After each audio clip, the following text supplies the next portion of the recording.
कैसन जिंदगी हो गईल,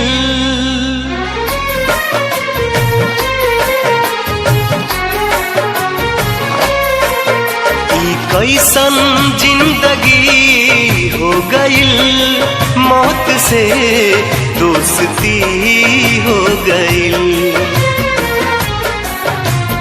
कैसन जिंदगी हो गईल, मौत से दोस्ती हो गईल।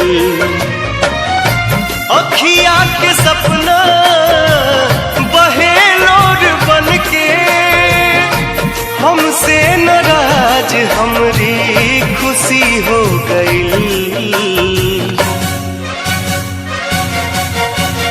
कैसन जिंदगी हो गईल, मौत से दोस्ती हो गईल।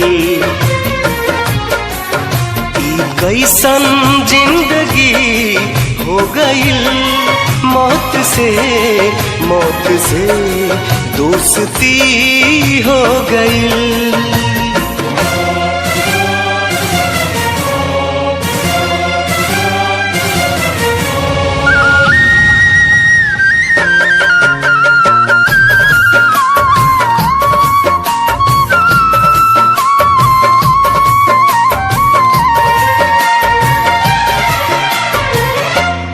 चले न रहली कबहू रहिया भुलाई, कलम छोड़ हाथ में पिस्टल उठाई। सोचले न रहली कबहू रहिया भुलाई, कलम छोड़ हाथ में पिस्टल उठाई। कलम छोड़ हाथ में पिस्टल उठाई। अरमान टूटल सारा हमरा मन के, अरमान टूटल सारा हमरा मन के, नयन दूनों गम के नदी हो गई।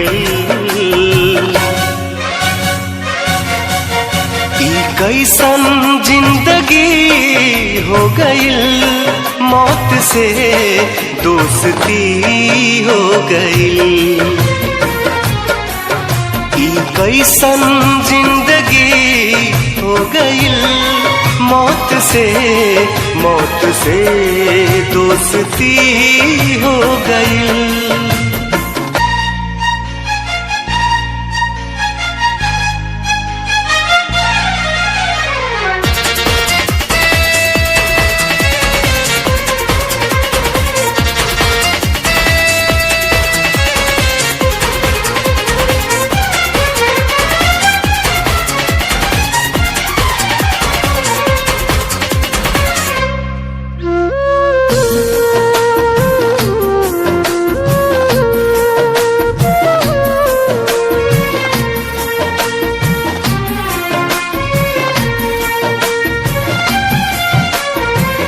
नाही कोनो रंग रहल चढ़ते लाल रंग हो, देहिया भइल बा बिना डोर के पतंग हो।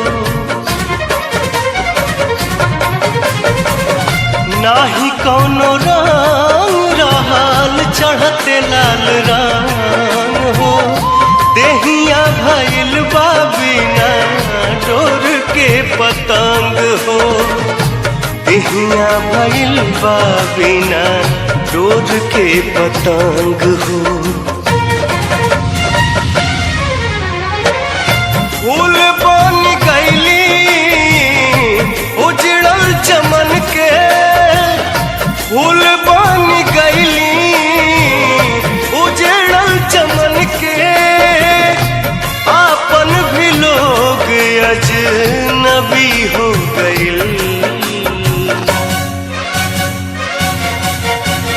कैसन जिंदगी हो गईल, मौत से दोस्ती हो गईल।